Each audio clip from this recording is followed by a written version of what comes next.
the billionaire nobody wanted. They called him Ezina in hushed tones, a name spoken with both reverence and mystery. Few knew his real name. Fewer had seen his face up close. He lived like a shadow, hidden behind closed doors, a man forgotten by the very world he once ruled. Ezina had once been the heartbeat of the city, young, fierce, and wealthy beyond imagination, not through inheritance, but by sweat and genius.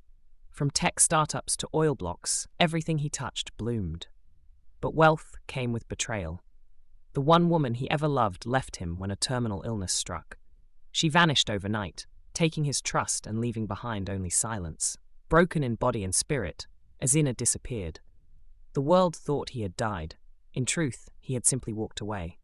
Now living quietly in his late uncle's abandoned compound in his hometown, Ezina wore old clothes, limped slightly when he walked, and hid his identity from everyone, even his name.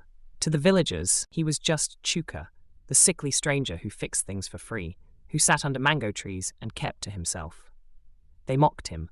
They laughed at his tattered shoes and worn face. And the young women, who once would have sold their souls to be his wife, now avoided him like a curse. But what no one knew was this. Chuka was still a billionaire. His illness was no longer terminal.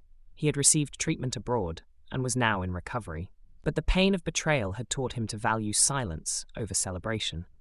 Now he was testing the world, watching, waiting, to see who would love him without knowing what he owned. One dusty afternoon, while walking home from the market, he saw her. Barefoot, with a broken tray of oranges on the ground and tears on her cheeks. A group of boys had mocked her again, called her the useless orphan, the girl nobody wants. Her name was Amarachi. She didn't beg, she didn't complain. She quietly picked up the fallen oranges and whispered, "God, help me." Ezina paused. Something about her reminded him of who he used to be, and something he was missing. That same night, Ezina sat with the village chief. "I need a wife," he said. "But not just any woman. I want the girl who sells oranges by the roadside." The chief laughed. "You mean Amarachi? That poor girl has nothing, not even family. Why her?" Ezina smiled. "Because I want someone who has lost everything, just like me." But when Amarachi heard about the marriage proposal, she cried, not from joy, but from fear. Why must I be the one forced to marry a sick man with no future?